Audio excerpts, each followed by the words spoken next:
Hello, everybody, and welcome to episode number 89 of the Whitey and Will Sports Show. Today is Sunday, November 5th, 2023.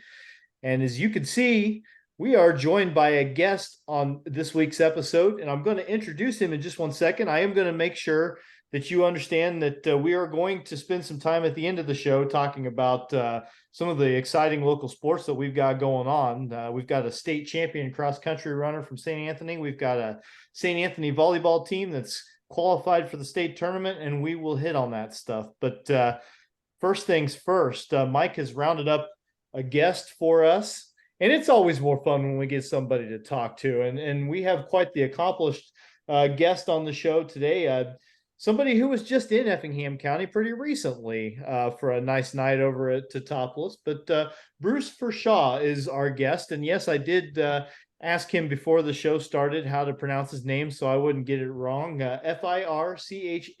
But he is with the IBCA, an inductee of the IBCA, and now part of the team there, and part of the group that brought the roundtable to the KC Hall in T-Town recently. And Mike, I know you enjoyed that evening quite a bit and wanted to get Bruce on here to pick his brain a little bit. So here he is. Yeah, Bruce, thanks for joining us. I know you're down in sunny Florida, I think you told me. Yes. All right. And just a little background. I know the roundtable, and you've had a couple roundtables kind of going around the state. It was a very interesting evening, to say the least. I mean, very good. Chet Reeder, my dad, Larry Wilson, Jay Scheidler were the three main speakers. Kenny Crawford was the master of ceremonies. Ron Felling and Lawrence Carey also there and chiming in and helping. And, you know, I had to tease Lawrence's daughter the other day. I said, Doris, is your name Diane or is it Doris? I just wanted to make that perfectly clear because a little snafu Lawrence had. It was kind of funny, really. But a couple things I wanted Bruce to talk about. Number one, mainly, is the Illinois Basketball Coaches Association involvement in the basketball museum. And it's kind of moving forward, and I think it's going to be really, really neat when you guys are up and running with everything. Bruce, I know you're kind of in the infant stages of getting exhibits and things put together, but I'll tell you, basketball history this night was incredible. Great stories. And Bruce told a story I'm going to ask him a little bit later. I had no idea that actually involved Effingham St. Anthony. So Bruce, welcome, and give us a little background. First of all, I know you were a tremendous coach. Ken Crawford said you were a program builder. You went to places and built some incredible programs, inducted into the Hall of Fame, and then you've also kind of been kind of the driving force, or one of the driving forces, with the museum. Well, thank you. What would you like me to speak about first, then? Just give us a quick thumbnail. Yeah, it's kind of like when you ask Ken Crawford a question. Sometimes my questions are long. Give us just a quick background of your coaching background.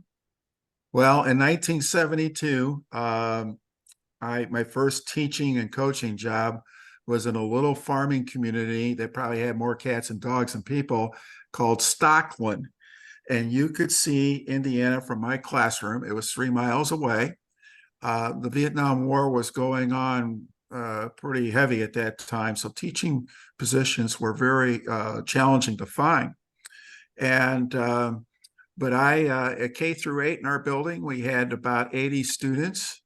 And I still hear from a couple of those boys to this day.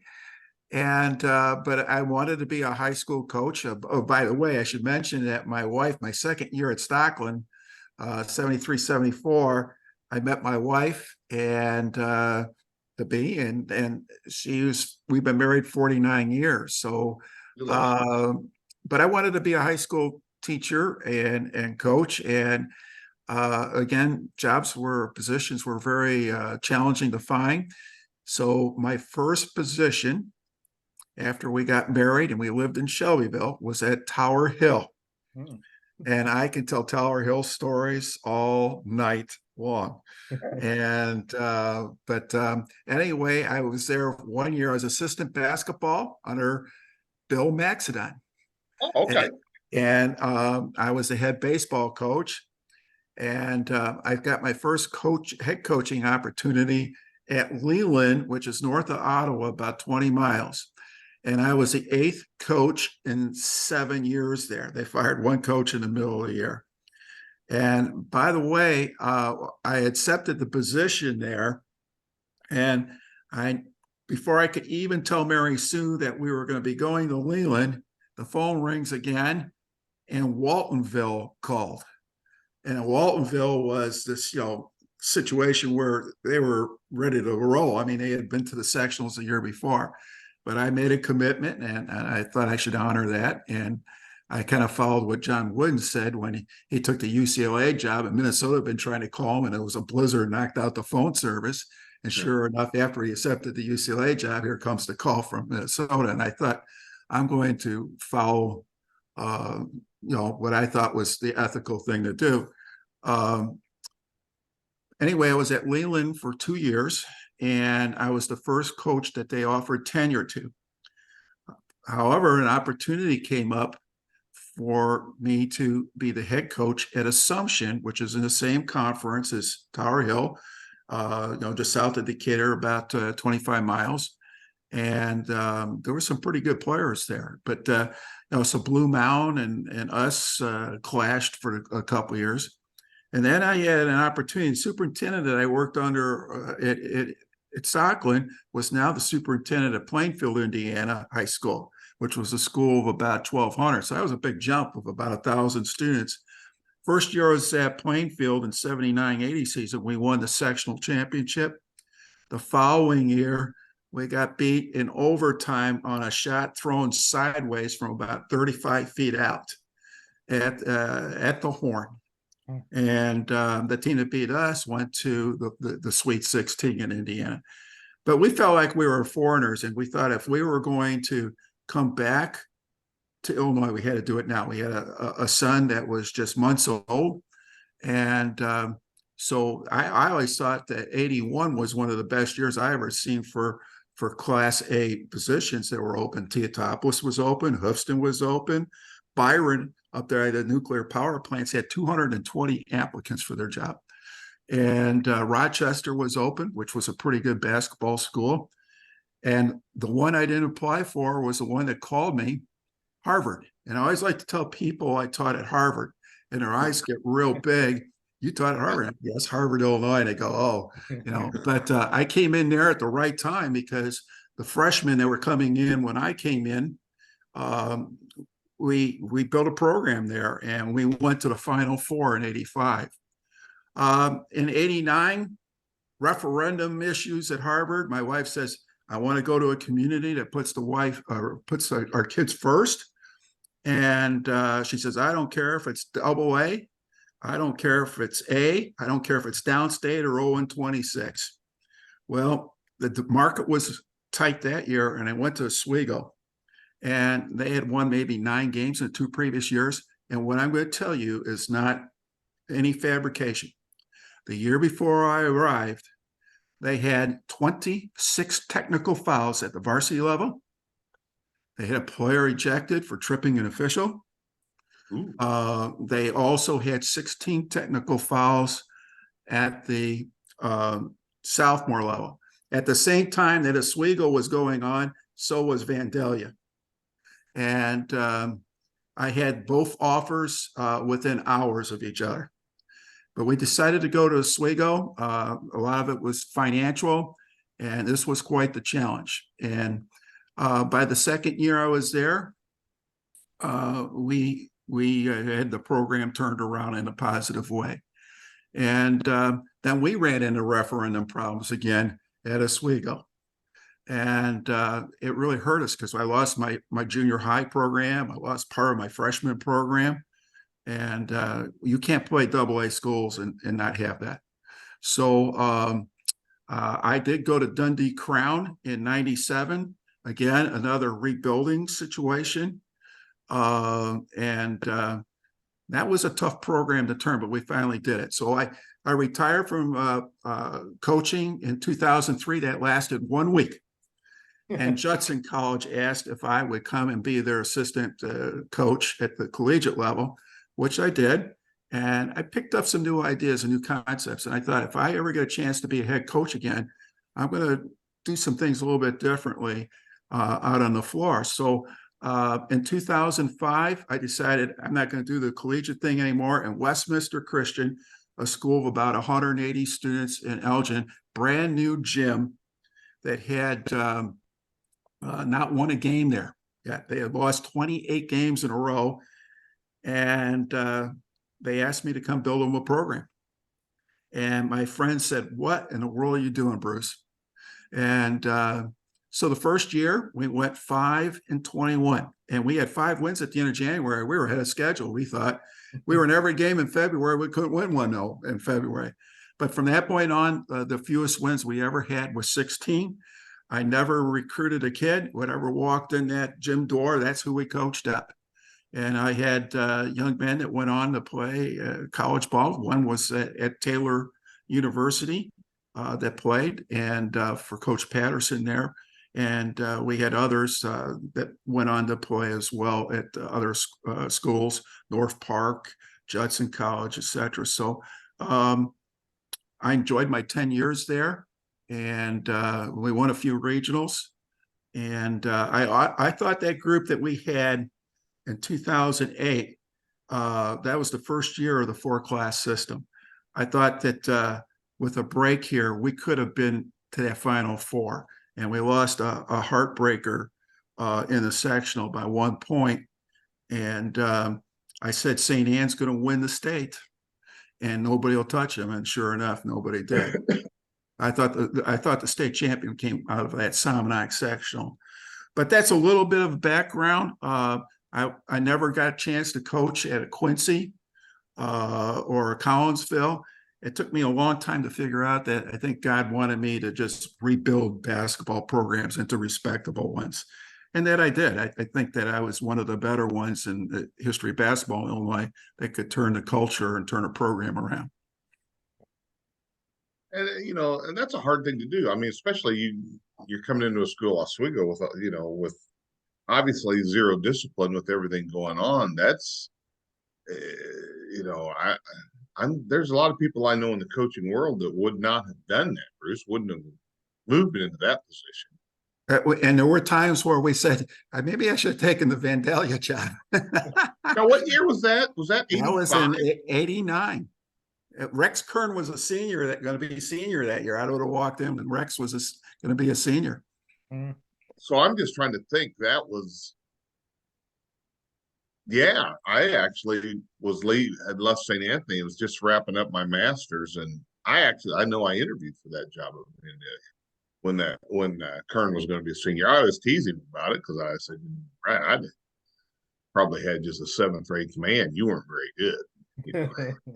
When I had to coach against him later when he was the head coach there. So yeah, that's quite a deal. Now with the museum, I know I can remember, at least 20, probably almost 25 years ago, all the plaques from the Hall of Fame inductees I know were in a hotel in Bloomington, Illinois, or Normal, one of the others.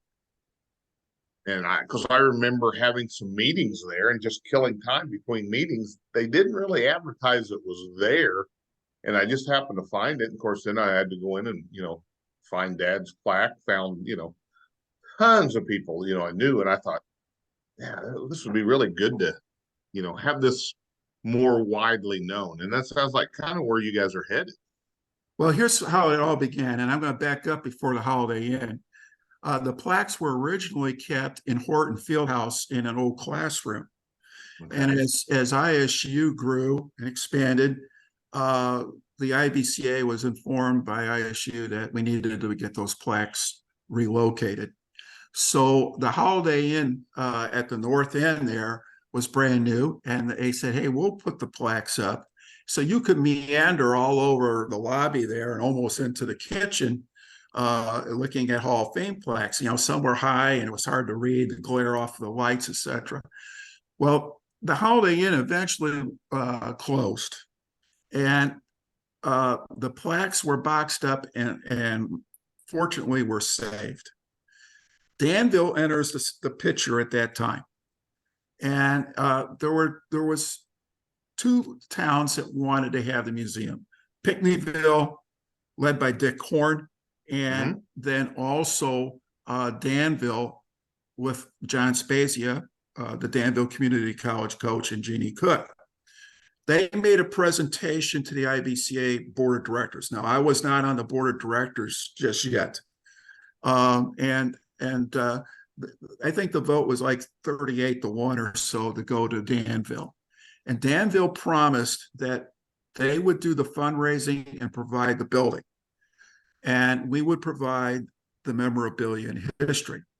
And what ends up happening is nothing really takes place. The gentleman that was going to donate the building, his wife had Alzheimer's, and he decided he needed to hang on to his financial resources. It was going to be the old furniture building in downtown Danville.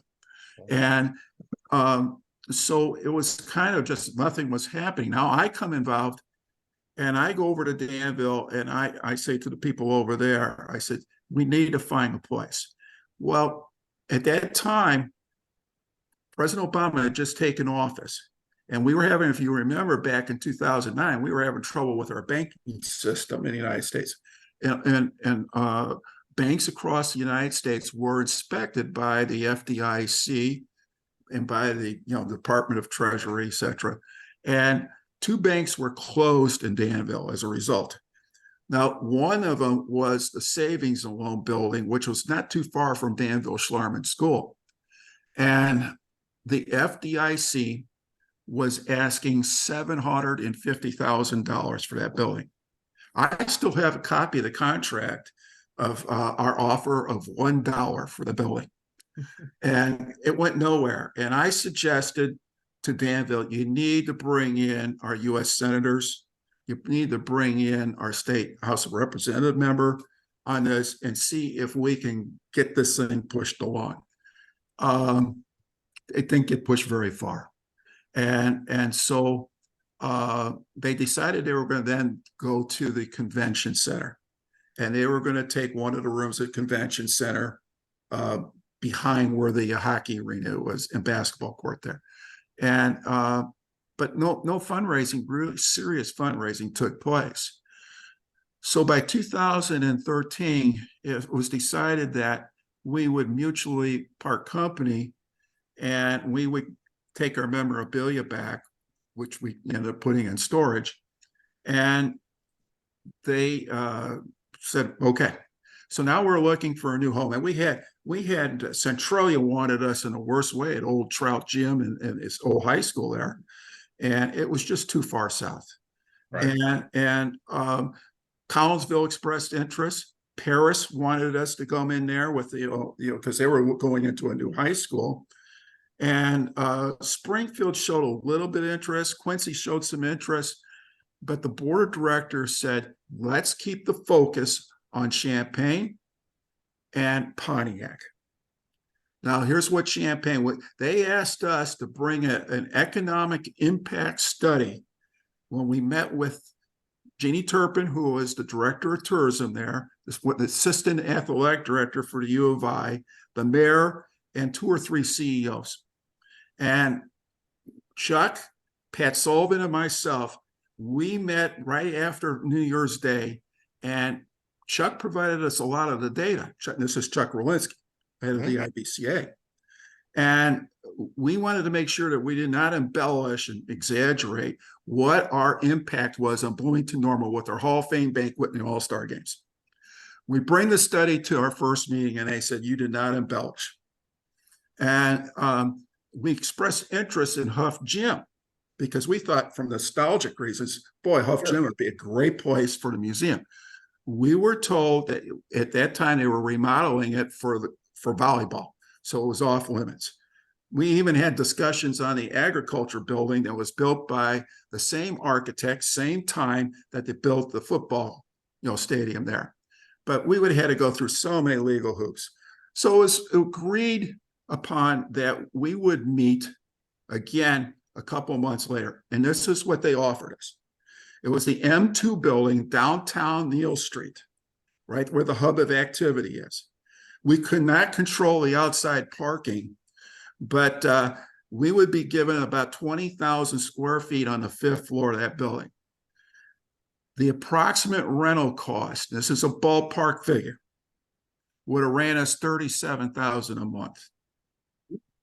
We could not afford that. We would not have been in business very long. And so, and we were also told, by the way, in that first meeting, this is U of I territory. You're going to be one of many spokes in the wheel. You go to Pontiac, you're going to be the main spoke. And so then, we'll pick up my train of thought here. Oh, one of the comments made to us was, this is U of I territory. Why would we be interested in showcasing Bradley or DePaul or Loyola or Illinois State University basketball history? And I said, we can tell the whole story. We just can't tell the U of I story. So at that time, too, they were also, this is where Manny Jackson was coming in and putting, their museum together for the U of I. So we focused on Pontiac, and I wish we could have made this work at Pontiac. They were offering us the Kmart building. It was empty. It was needing bad repair, and it would probably have cost us, we estimated, $750,000 just to do the build out before we even got to our galleries. And so we just struggled mightily. And here's where this should never, ever have happened. But up north of I-80, they wanted to know what downstate was giving us. Downstate wanted to know what's north of I-80 giving financially to the museum. And that it was this kind of tug of war. After about 4 years of trying mightily to raise the money, we simply couldn't do it there at Pontiac. And we have nothing but good things to say about the people of Pontiac. We really wanted a central location, and just didn't work. So now we go north, and we thought we had some things going, and promises that were made to us were not fulfilled. Let's just leave it at that. And then here comes COVID. So we thought, okay, with COVID, let's see if we can do a virtual museum and start beginning with that. We had discussions with Woodfield Mall. We had discussions with Burr Ridge. But then, like I said, here comes the COVID. So after COVID ends, or somewhat ends, Bedford Park had just completed a $35 million sports facility, and Bedford Park is located about a mile from Midway Airport. Across the street is the southwest side of Chicago. So we're in the southwest suburbs, basically. It has 9 basketball courts. It has 2 conference rooms. It has a pub overlooking the 9 courts. And that's just phase 1. Phase 2 will be another 24,000 square feet added, 2 floors, 12,000 each. And that will be the museum. And they're going to cover the build out costs and the electricity and the plumbing, et cetera. Now, what we put inside that 24,000 square feet, that's our financial responsibility. So I've given you a pretty good summation of this long, long journey. Yeah. If I could just add before I turn it back over to you, is every state that touches Illinois has a multi-million-dollar all sports museum or basketball museum. And they were all financed in different ways. Indiana's land was donated, and a snack tax of 1 cent on the dollar back in the early 90s was put in effect to pay for the facility they have at Newcastle. Missouri, a philanthropist, donated the land and the building and paid for the inside as well. Theirs is all sports. Kentucky's was the eastern half of Kentucky. They really had a difficult time fundraising because it's so poor. And then on the central and western half, they had to compete against the University of Kentucky for fundraising. So they're in Elizabethtown. It's an old historic church, landmark facility. And their facility ran about $3 million. They had to take a loan out to finish it off. And then Wisconsin up there by the Dells, they're funded by tourism up there, basically. Sure. Iowa's, when we went to visit Iowa's museum, very interesting. They have two associations in Iowa. They have, like, we have the IHSA. They have an association for the girls and they have an association for the boys. Those associations help pay for the museum as well as the state legislature.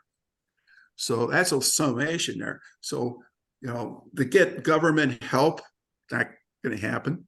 Right.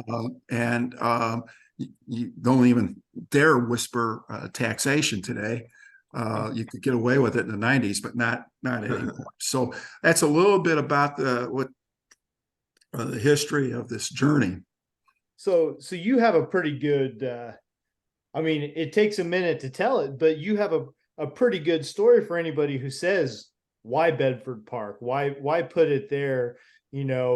Because you tried. I mean, it obviously tried and this is just what finally worked. If you wanted to ever get something done, this is what was going to work. Yes. And the thing that we had in regards to this, Dustin, was that in the first year, when Bedford Park opened up their facility, it was in November of 21. On November of 22, 240,000 people came through their doors. Nice. That's foot traffic that's good for us. Mm-hmm. Oh, yeah, because you have the museum now. Those are the people who are going to be, looking at all the exhibits and everything. That's. Yeah. So they asked us to start what we call branding the walls. So we have started putting up historical wall displays that you would see in museums. And I've been to county museums. I've been to the U.S. Hockey Museum. I've been in museums in Canada. I've been in war memorial museums. Our wall displays are as good as any museum I've been to in the last 10 years. And we got more planned. So they've also asked us to start hosting events there. Well, in September of a year ago, last September, we had a Title IX celebration. We had Dorothy Gators and Doug Bruno come to speak. We had 3 16-foot by 10-foot displays on Title IX, Dorothy Gators, and 8 of the greatest women's basketball players out of Illinois at that time. That may be up for argument, but there were 8 great ones. Sure. And we had a college women's coach bring her team up. We got a $20,000 grant. We provided the pizza and this, salad and all that stuff. And then we did a leadership academy on November 2nd last year. We had 102 students there in a 6-hour day. It went beyond our expectations, and we planned months on that. And then we had in March, we did more wall displays, and we did a March Madness event. And I'm so glad we did this. As you come in the doors to the Wintrust Sports Complex, on the left-hand side is a tribute wall display on the 52 Hebron team. And Paul Judson and Phil Judson and Rob Judson were there. And of course, Phil and Paul were, the cornerstones of that 52 state title team. Well, a few months later, Paul died. So it was good that we were able to do this when we did. And then on the right-hand side, as you come in, is we call it the Game of Change. And it's a tribute to Loyola's journey to winning the national championship. In fact, today I did a tweet on Illinois Basketball Fact. Loyola University is the only Division I university in our state that's won a national NCAA title. I saw that tweet and I was like, I had to scratch my head for a second. I thought, well, yeah. So, yeah, that was, and that's the thing. I mean, you talked about, your Title IX with Dorothy Gators when my short time at T-Town as athletic director, T-Town played against Dorothy in the semifinals. And really, here's the two winningest girls programs in the state of Illinois dueling it out in the semifinals of the Final Four at Bloomington. It was really neat to see. Bruce, I wanted to touch a little bit.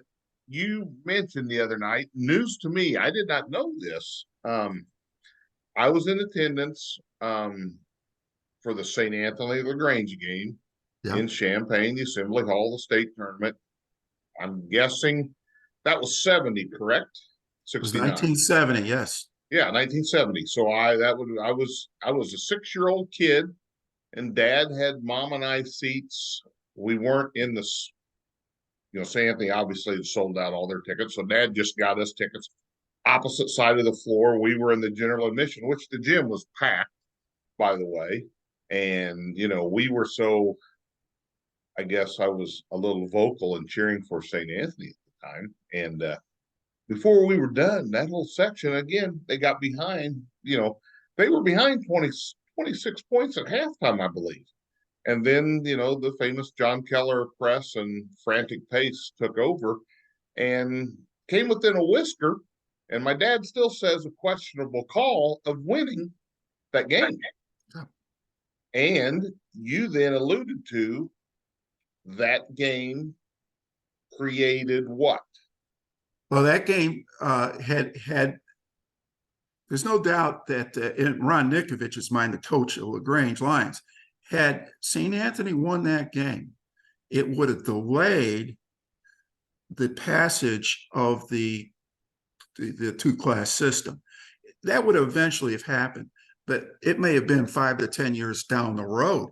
And when we think about our audience that night, and you had Jay Scheidler there, and you had Ron Felling there, who actually really made the most of the two-class system, and had Mike made eaten one more Cheerio that day for breakfast, the outcome might have been different. Yeah. The one thing that should not be overlooked is St. Anthony getting there. That game with Collinsville was a wild one in the super sectional. My dad still talks about that game. And was it 3 overtimes, 2 overtimes? I think it was 2. 2 overtimes. And at one point, because they were at Lance Gym in Eastern, I believe, correct? Yes. Okay. At some point in that game, late in the game, St. Anthony folks held up a sign that said, "Get a stretcher for Fletcher," Virgil Fletcher, because they were insinuating. And Mrs. Fletcher took off around the corner of the floor after these folks. Dad says it's the darndest thing he's ever seen. And you mentioned I was present for the famous St. Anthony Lebanon super sectional game when St. Anthony makes 2 free throws to send it in overtime on a call. They threw the ball length of the floor, and they mugged Scott Cabas, knocked him down, called the foul. He goes, makes 2 free throws.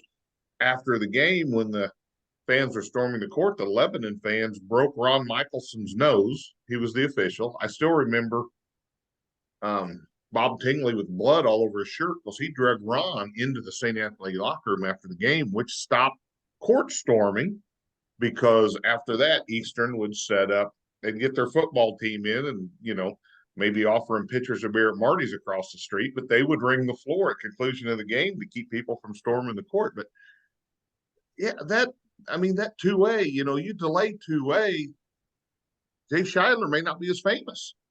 Yes. And by the way, you brought up Mrs. Fletcher, Violet Fletcher. I have a story, if you don't mind me sharing it. Sure. Pat Heston was who I consider maybe our greatest Illinois basketball historian. And he helped write the book on 100 Years of March Madness. Pat was going to do the interview, and I was going to run the camera with Bogey Redmond. And then we had to get permission from Mark Fletcher to bring Violet. She was in a nursing home over to Collinsville High School.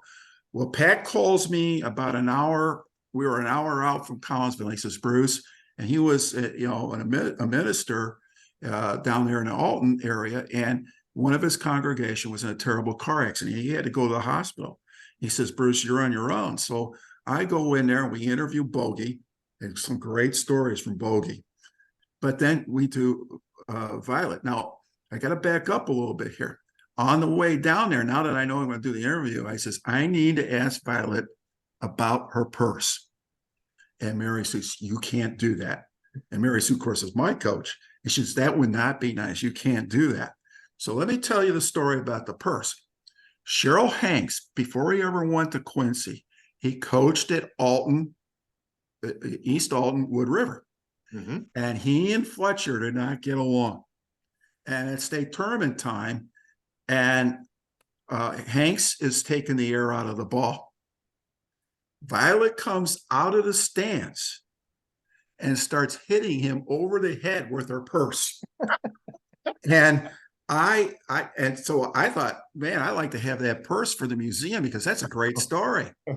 So I did not ask about the purse.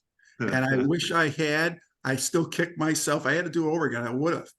So anyway, she was a pistol. She was cantankerous, and Dad said when they held that sign up, she did not take long heading for that part of the gym to find out who had that sign. She was a pistol. I don't know if all the history recorded in that day was accurate, but it was sure fun. But I was at Quincy for their 2000th win. And after the game's over and the celebration on the floor, I'm standing over in front of the scorer's table at Quincy's gym, and Mike Hellenthal was there, and also Dick Wintera, who was their scorekeeper.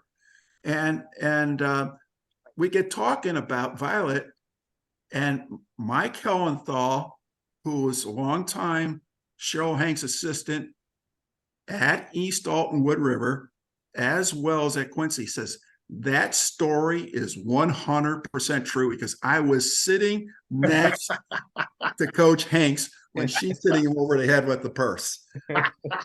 So that's awesome. I wish I had that. The other thing too I wanted to say, and then I'll get quiet for a bit here, and that is, even though the museum's up north, it's really important that we're all over the state. Sure.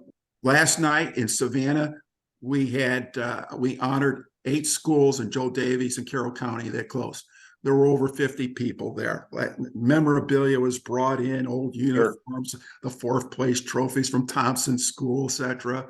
Went the first Class A state tournament. We've been following after we were at Teotopolis. I was in Sangamon County, Lincoln Land College, and we did the history of Sangamon County. And then we also did a rivalry night back up at Bedford Park between 2 schools that don't exist anymore, Weber and Gordon Tech. Tommy Kleinschmidt from Gordon Tech was there, and Coach K did from Duke, who went to Weber High School, did a cameo video appearance. That's awesome. That's awesome. So we're all over. In fact, one of the reasons why I'm in Florida is this Wednesday, November 8th, we're doing a get-together with some of our IBCA Hall of Famers at Duffy's Restaurant at noon, from 12 to 2 Wednesday afternoon. And I got a call from Gene Lamont, who's in our Hall of Fame as a player. Mm-hmm. And of course, he managed the White Sox. He says, I'm coming. So, Well, you mentioned, I think you said Jim Maxwell's going to be there, correct? Yes, and Jim's going to be one of our speakers. Would you tell Jim the Wilson family said hello? I just read the book that your dad did on the 41 stories, and Jim, of course, there's all kinds of stories. A few of them. Yeah.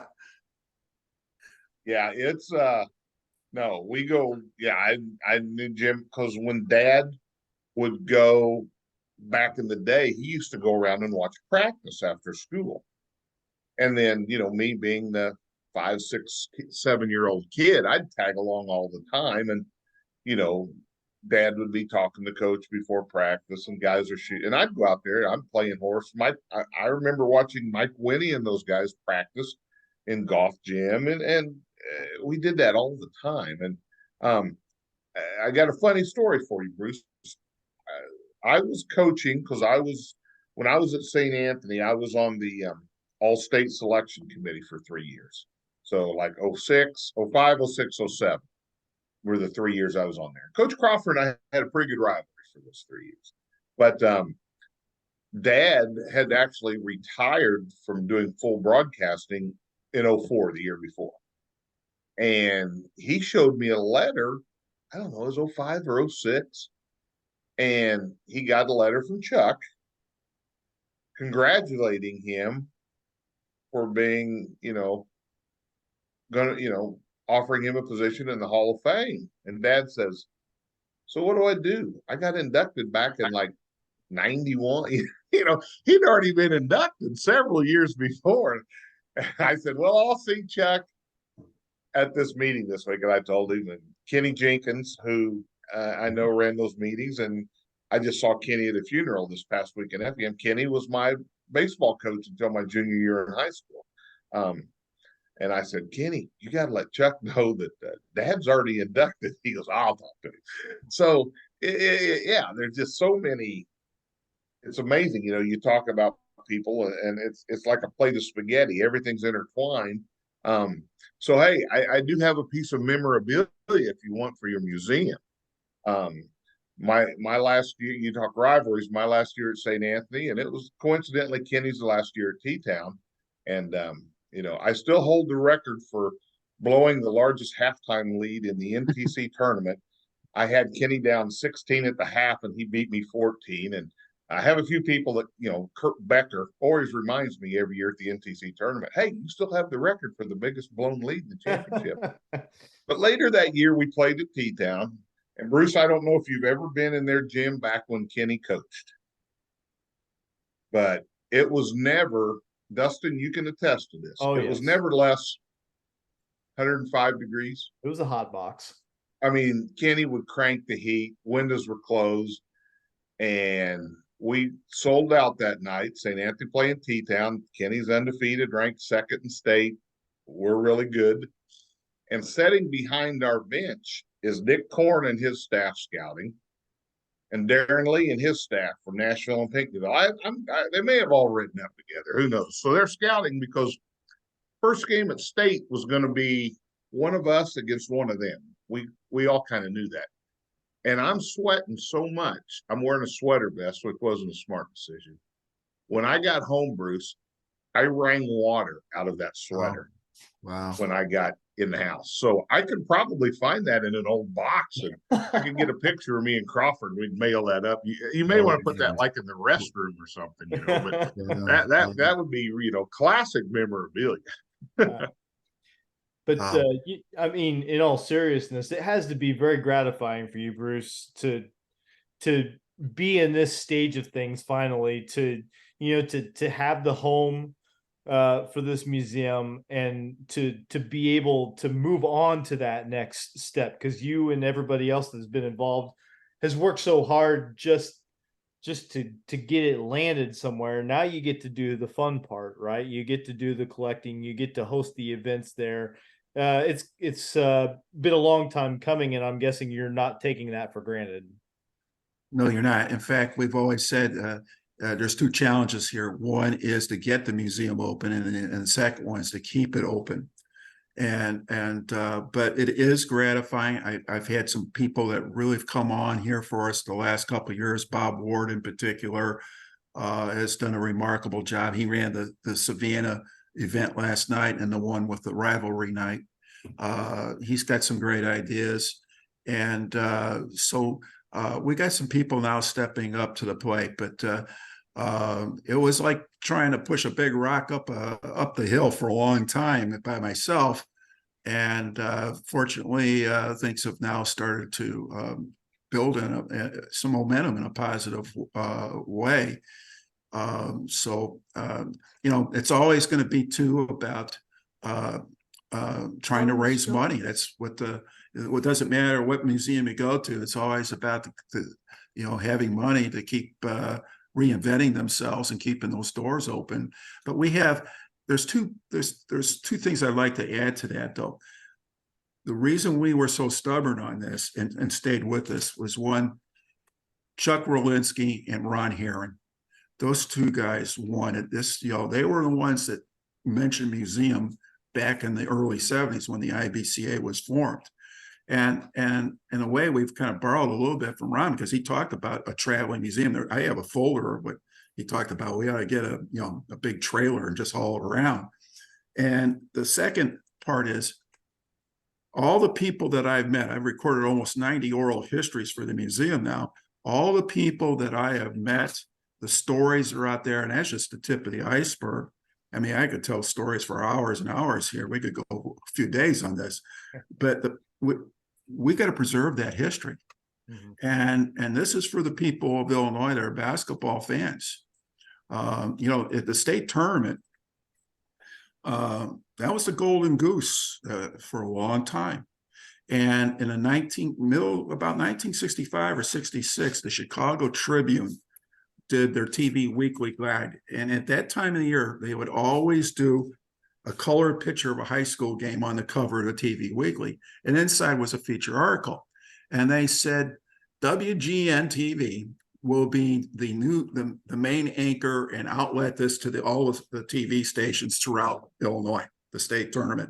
And they estimated that 2.5 million people would be watching the state tournament in 1965. 2.5 million. Our population at that time was about 9 million. That does not include the radio stations. So, reading in your dad's book, you're talking about, where they're going to be positioned at the assembly hall. I estimate between all the radio stations and TV, 40% of Illinois' population was either watching or listening to the state tournament. I grew up on the southeast side of Chicago. I had to meet my dad, who worked for Kaiser Engineering in downtown Chicago. He was a mechanical draftsman. And I had to go down there on a Friday of the state tournament quarterfinals. And I had to meet him down there. And the conductor for the Illinois Central train was walking as he's punching tickets. He had the transistor radio next to his ear, and he was given the basketball scores. And that's in the south side of Chicago. When we went to Cobden to do an oral history, and we talked before we did this, and we had Terry Campbell, who wrote the book on the amazing apple knockers, and we did this from center court. We had 4 of the 5 stars. Dick Ruggles was there. But I said, I was a sophomore in high school at the time. I grew up 5 blocks from Lake Michigan, 5 blocks from Indiana, and 2 blocks from the Chicago Skyway Bridge. For 6 months, we were you. We were a Flick, we were a Smith, or we were a Neal. We would dribble the ball out on our outside basketball court just like them. And I says, you were 340 miles from us. I said, we could not be more different socially or economically. I grew up where all the steel mills were. And of course, you got the Cobden apple knockers where they're growing apples and peaches down there. It couldn't be more different. And yet we were them. Yeah. And they couldn't get over that. Yeah, that's the thing. And Dustin and I we do this podcast for the most part year round, but we really get our sweet spot and get our viewers starting about now as we go through basketball season. And we talk a lot about it, and it's a great sport. Bruce, I'm tickled to death. I can't wait till this eventually is completed fruition, and I'll have to, make a trip up to Bedford Park to see that. We welcome you up there, and let us know. We'll have to roll out the red carpet for you. Do not treat him that special. But seriously, Illinois has got this great, this fantastic tradition of basketball, not rivaled by many other places, and it's very important to have people like yourself that have taken it upon themselves to make sure that the history of that, what got us to this point, doesn't get forgotten. The stories are, it's the stories. That's the storytellers. The storytellers keep us enthralled, and it's the stories we hear about. And That's the key. Yeah. So as somebody who's been around it for a pretty significant portion of my life, I appreciate what you're doing. Thank you. I know Mike does, and I know we have a lot of people in our Effingham County area, because I think you know how we feel about the high school basketball here. A lot of people, it means a lot to them, what's going on with you. So just on behalf of all of them, thank you. And Kurt Becker wrote a great book on the history of Effingham County. Mm-hmm. Yeah, yes, he did. I've read that book, and you know, Kurt's a friend of the show. We've had him on here. We'll probably have him on again if he can find time in his busy schedule. And Kurt could probably still recite that entire book off the top of his head. Well, too. he has. There's one story in there, and it's on Edgewood. And I've gone through Edgewood. Yeah. And I made sure I didn't blink my eyes when I went through. But he tells a story about Matt Winkler. Mm-hmm. And Matt wanted to play basketball for Edgewood and was in a depression. And his parents said, we live 7 miles from town, and we're barely hanging on to the farm as it is. And we can't afford 2 trips a day. That's 28 miles. And we can't do that, the downtime, let alone the money for the gas. So Matt says to his parents, let me ride the horse into town. There's a place I can keep the horse. And he rides that horse. And I want you to think, or your listeners think about the elements of the weather in the wintertime down there. You're going to have everything. You're going to have wind, you're going to have snow, sleet, rain. And he rode that horse back and forth. And the agreement was, as soon as he got home, he had to do his chores, which was taking care of the horse. Then he had to do his homework. Then he could eat. And today, sadly, too many of our students and athletes have a sense of entitlement. Right. And this young man loved the game so much that he was willing to ride a horse 14 miles a day in the weather elements just so he could play high school basketball. Oh, yeah. I think that was a great story. Bruce, I'm going to send you a title of a book. A gentleman who was one of the original T-Town players. It was a similar situation. And he walked from Montrose, so south of Montrose, probably a 3 or 4 or 5 mile walk every day. But he talks about sleeping on people's porches behind a wood pile. Wow. So he could get up and go to school the next day, and then get there in time for the janitor to fire up the furnace at T-Town High School so he could warm up. So I'll send you a title of that book. I've got it somewhere. But yeah, I'll tell you what, I appreciate your time tonight. I almost had Kenny on too, but he was out of town, and there wouldn't have been enough air in the room for Kenny to start talking. It was probably a good decision there, but yeah. Keep moving. I mean, like I said, you can see the finish line. Yes, thank you. And please say hi to Kenny for me. He's a dear friend. I will do that. It's an honor to share some time with you tonight. Thank you for having me. Thank you very much. Yep. Hi, Dustin.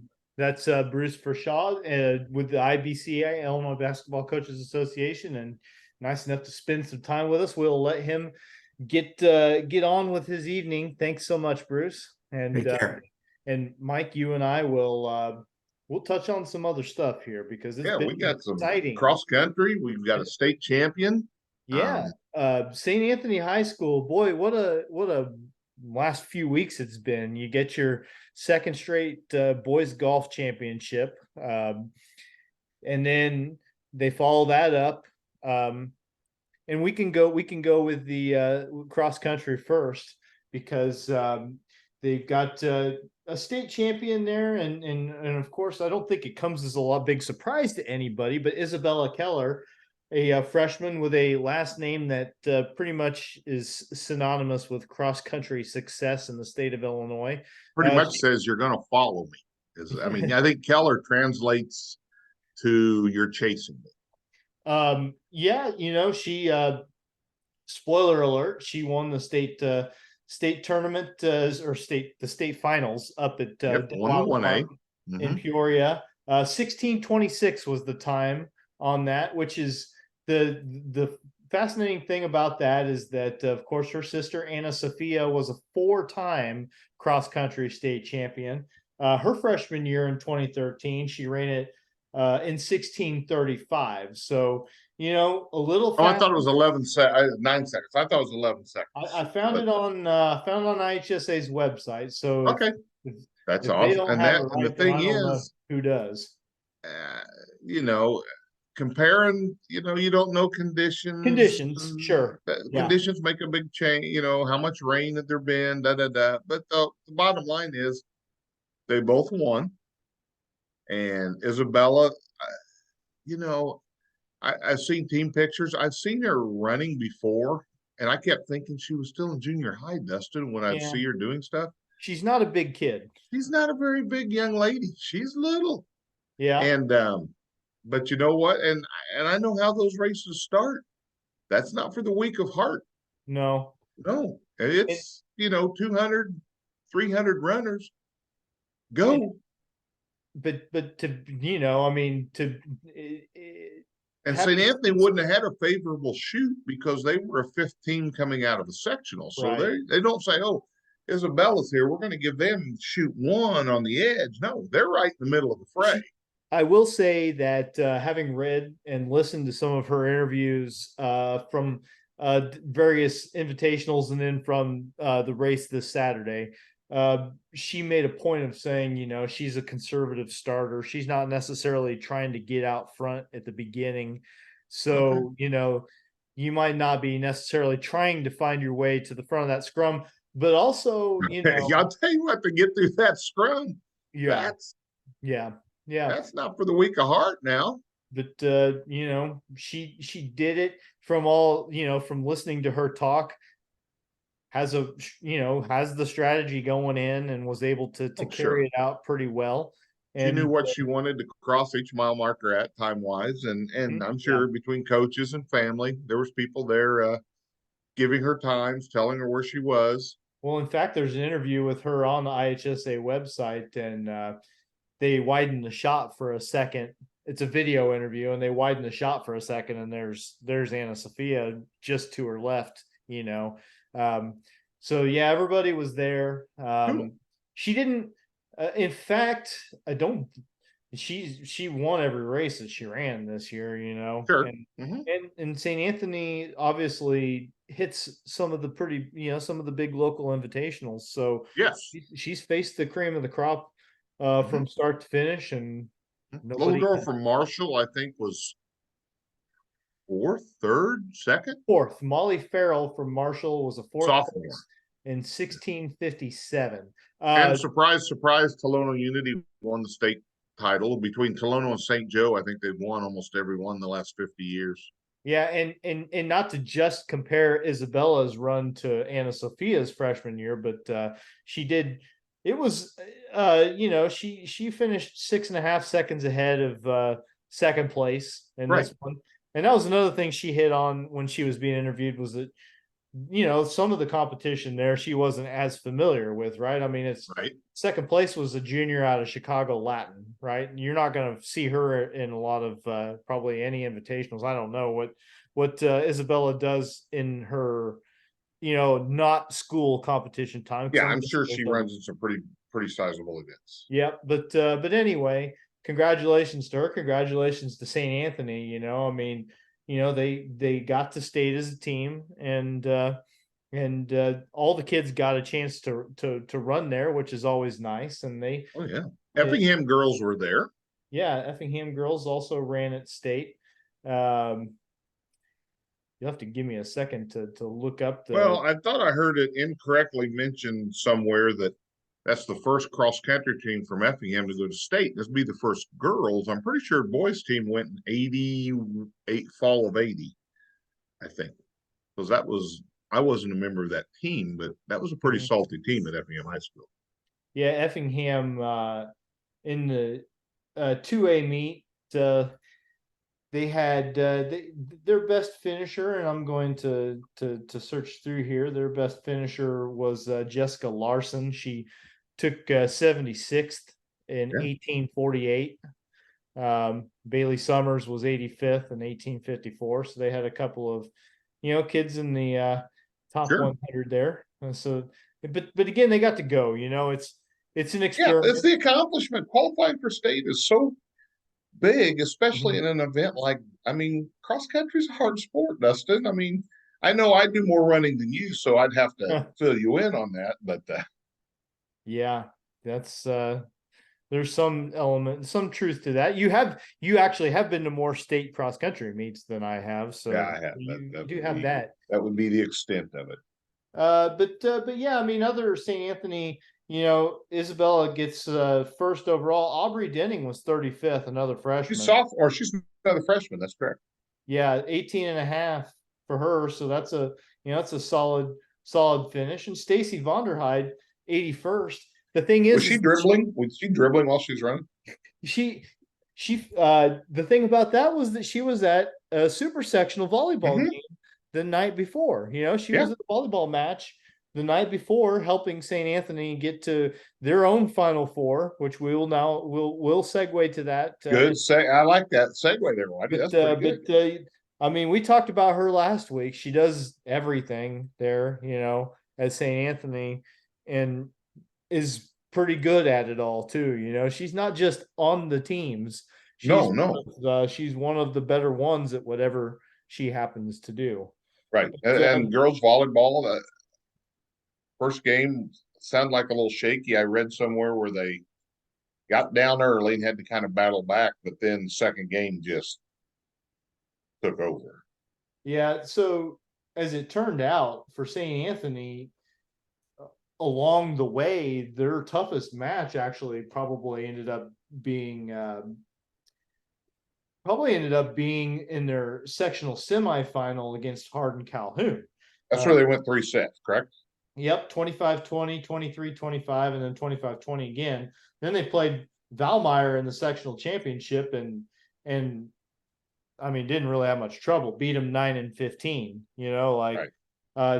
But you're right, at the super sectional, I'm scrolling back up. I want to make sure I get it right, but they were playing North City, Omaha infield, 25-22 the first one, and then 25-11 second Yeah, game. it sounded like, I think I read a quote from her coach where they kind of clicked on all cylinders in that second game and really opened up a very comfortable lead.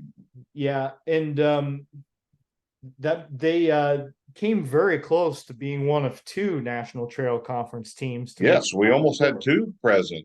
I mean, Windsor Stew Straws was playing in a super sectional against Cissna Park, and that one went 3 games, and the last one was in favor of Cissna Park by a 28-26 final. So that's overtime. Took a little extra time to get it done, but they were on opposite sides of the bracket too, so you could have theoretically you could have had an all NTC final up there. Yeah.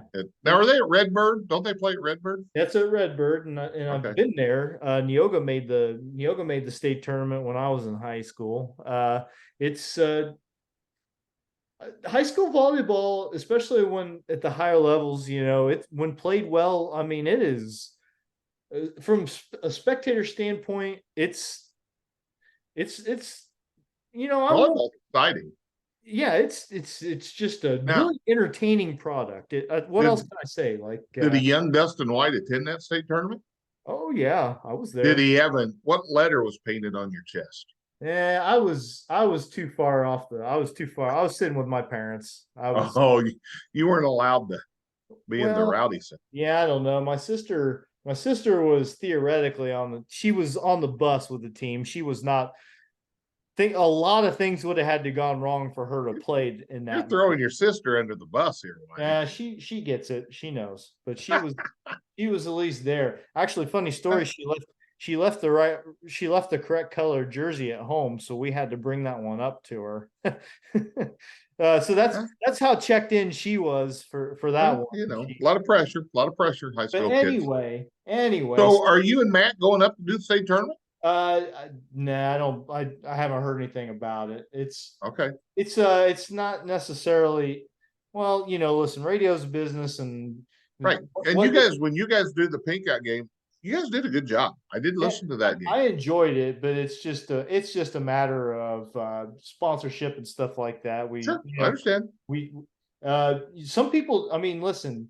and since we're not trying to compete with him, I will tell you that Lane Blickham with Cromwell does an excellent job with the volleyball. It's difficult to do. It's so fast paced, and Yes, there's it so is. many different people touching in so many different ways. Different ways to interact with the ball. Like it's a pretty complicated game to try and accurately Right. Well, broadcast. you got to know the game, and I know Matt coached, Yeah, no, Matt so knows you got it. yeah. He knows it inside and out. Yeah. Yeah.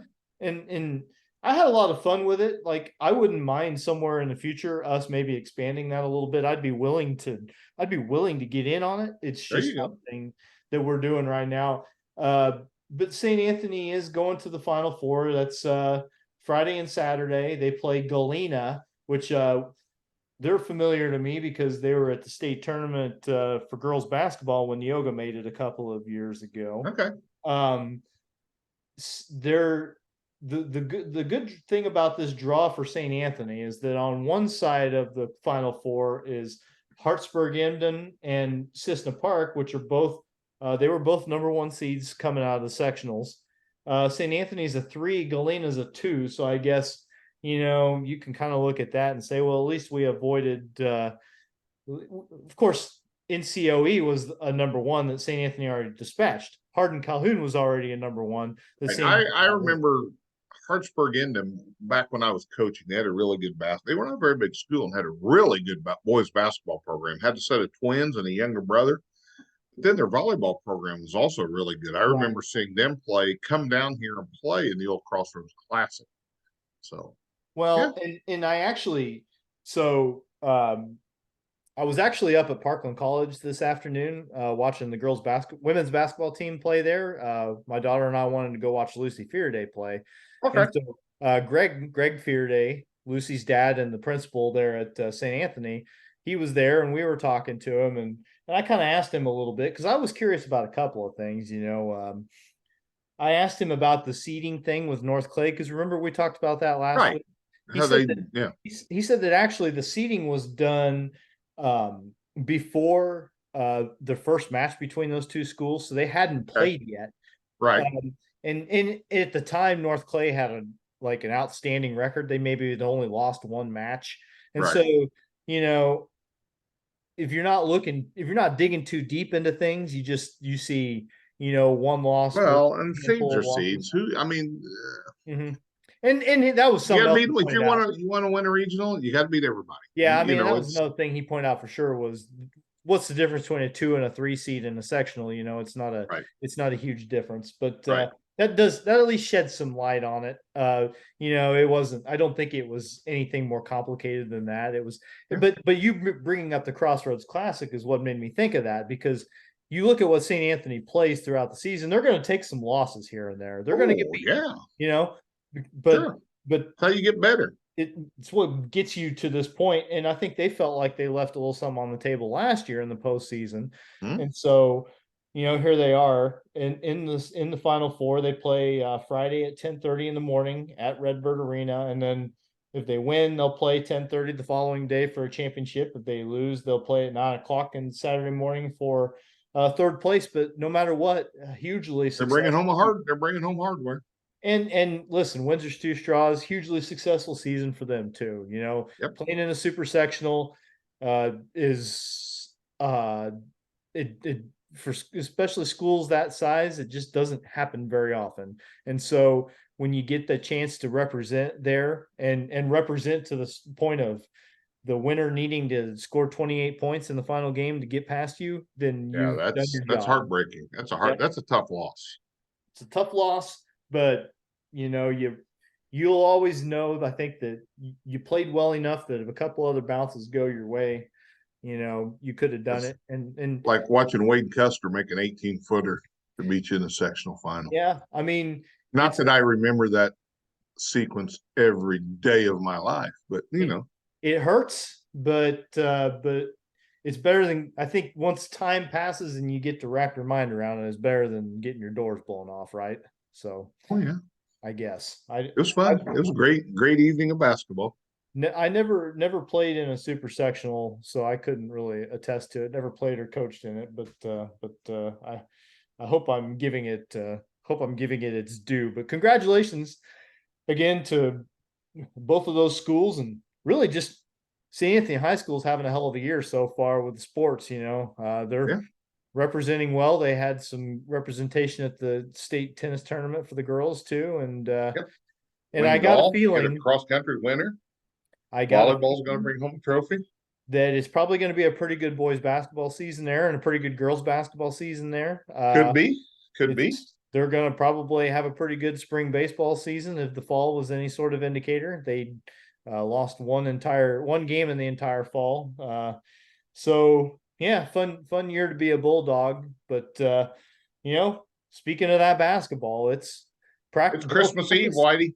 Yep, girls practice already started. Boys practice starts tomorrow. We're going to be Boys start tomorrow. I know. I think T-Town starts at 5:30 in the morning. Coach Reeder's right? jumping out early.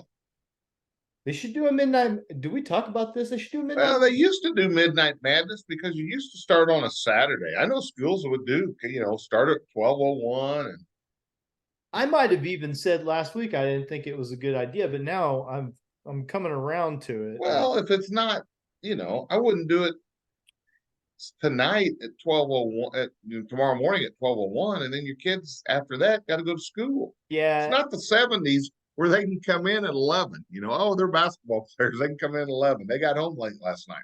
yeah. I've seen those days, Whitey.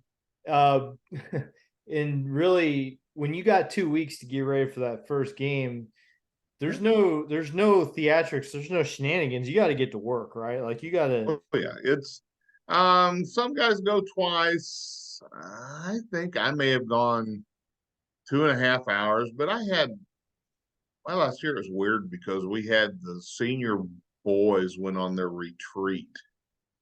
So the first week I lost them like in week 2. We had a great first week of practice. Incredible. Week 2, I lose my seniors Tuesday, Wednesday, Thursday, and then Friday when they get back, they had a special thing. So I lost 4 days of practice. And then a lot of my juniors were junior leaders who go with the seniors to learn. And it took us a while to recover from that. It really did. I mean, we did not, that first week of practice, well, I was on cloud 9, how well we were doing things. Mm-hmm. What are you looking for? What's that? What are you looking for in that first week of practice? I want to see, we were starting to emphasize a few more things defensively, more pressure. We were giving them a lot of freedom offensively. We weren't going to, in my opinion, I hated the 3 words, set it up. I want to play. I don't care what offense you run. More often than not, a kid has to do something, or 2 kids have to make a play at some point. You're not always going to get the exact shot you want in your pattern. Now, sets are different, but so we were adapting to that, the tempo. My kids came in shape. I wasn't a big, hey, we're going to run a lot of sprints in practice. Our practice was up tempo. My managers, they had the practice plan. Hey, bang, they'd switch the clock. 4 minutes, we got a water break, and then bang. Okay, we're going right to this. It was so many minutes. It was a tight schedule, and we were playing, we were understanding, you were seeing things that I didn't think I would see happen until Christmas. They were grasping things. Is that a product of a veteran team? Good. Yeah, and that was and they were gym rats. They played so much in the summer together. We'd had a great summer camp. We'd won the U of I team camp. Had a great summer.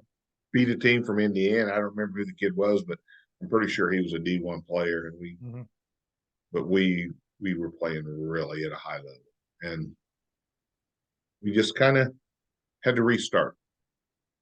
Well, I'll be interested. Had to reboot. You didn't know the word reboot back then, but that would have been the key word. Well, that was just unplug it and plug it back in, right? Well, it took us a while. You got to count to 10. Well, we had to count to about 14 days to get back to playing, where we were starting to get close. Well, and that's the thing, that's something that popped into my head when I saw that St. Anthony was going to go to state in volleyball. Is that's awesome for the school, and that's the first time that program has made it to state. But what it does do is Girls basketball may not even be practicing right now, to be honest, you're sharing or just athletes, and so yeah. I mean, you're not doing anything with those volleyball kids. Yeah, you've got your volleyball players that are also basketball players, and Sure. and they got to finish the one season before they can start the other. Well, and to be honest, I mean, some kids don't need a break, but most of them need a few days. Now, I will say this week they don't play again till Friday. So now can you I don't know what the rules are. You can't even practice? Oh no. You Can can't you? No, you can. But why would you risk getting hurt? or the Nuxall girl? I'm just thinking, I know she plays, rolling an ankle. Yeah, that's true. Or a Vonderheide girl stepping on a new freshman girl's foot in practice because she didn't clear out of the way in a drill. But they could at least that's the thing. You owe it to that coach not to. Maybe. Yeah, like I said, I saw Stacy Vonderheide at the Workman Complex working on stuff. Yeah, I mean they could do stuff on their own. Same thing happens during football. I mean, Obi a couple years ago had a 2-hour practice with kids. Yeah, I was shocked they played. Some of them played, but and they could at least like maybe be on hand at some of the basketball practices just to see how it's going and see what's being talked about. If the timing works, I don't know. I mean, you've got only so much space that you're sharing too. So, but you got so much time. I mean, these kids are going to be practiced now. They're tired and they got to go do homework. And you're going to say, "Hey, stick around and watch us run an 11-man break drill for 10 minutes." Yeah, it's. I mean, I know it puts you back. But the biggest thing and the biggest advantage I see is these kids come in with a sense of they feel like accomplishment. Winners. Yeah. They're confident. Look what we've done. We're confident. Let's do this in basketball now. Hey, we've been through this.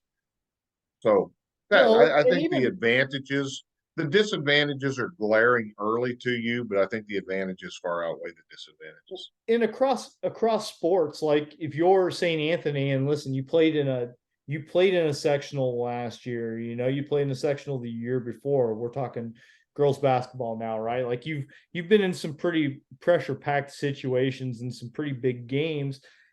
And even across sports, I think getting to that next level, getting through a super, like the pressure is the same, like, I mean, like in a lot of ways, the feeling is the same, right? Like the sure. And so to crack that and to get through it, like it doesn't matter if it's volleyball, basketball, softball, whatever. Like you've done these things, you've been in those. And here's the thing, and some people may take this the wrong way. Your first 2 or 3 weeks of games, they don't mean anything. Yeah. You're learning, especially if you have this. Okay, oh my God, we lost some games. That's okay. We're not ready to play yet. We've had to deal with this. Mm-hmm. Oh, well, we may not get seeded. We may get seeded below somebody in the regional. Well, then you play them and then you show everyone where you should have been. It goes so back. It all comes out in the wash. Yeah, and I don't mean it in a bad way, but basketball season really gets going, in my opinion, for boys about the old NTC week. I guess that's when you want to be shifting gears. I guess the sanitized way of putting that is that the wins and losses don't necessarily mean that's what I mean. The games are important in the sense that the coach is learning something about his or her team. Here's the advantage. You have kids who maybe aren't going to play a lot for you as the season goes on. Now they get a lot of valuable minutes, and maybe you say, hey, this Wilson kid may be able to help us a little bit down the road. We may want to keep them in the rotation a little bit. Nobody ever said, well, they might have said that about Zach, but did Zach play basketball at all? He didn't. No, he was a football player. He was captain the senior year. Yeah. Yep. He's a 2-year starter, and he I was getting ready to say nobody ever said that about Wilson, but I didn't want to run your son down. Morgan played 2 years. I'm only She just taking cheap shots. didn't want to finish it. But you're right. And plus, like, you get those if you have that situation where some kids that might not have been part of the plan get some early season minutes. Like if somebody Sure. gets hurt further down the line, then Well, they've already been in that spot a Yep. little bit too. Yep. So You find out, and I get critical sometimes when people say I have no depth. You create depth. Find kids who can play 30 seconds here, 45 seconds here. That's how you create depth. And by having to play kids sometimes earlier in the year because of rollover in schedules, you can start laying the framework for some depth and building for the future. Giving these kids a minute or two here of real stuff, not, hey, hold the ball while we count down the last 28 seconds. So who knows? Absolutely. Got me all excited now, Whitey. Now I've got to eat supper and go for a walk and go to bed. Well, and listen, it's 8:15 here on Sunday evening, so I know. It's been dark for like 3 hours already now since the time changed. But Oh.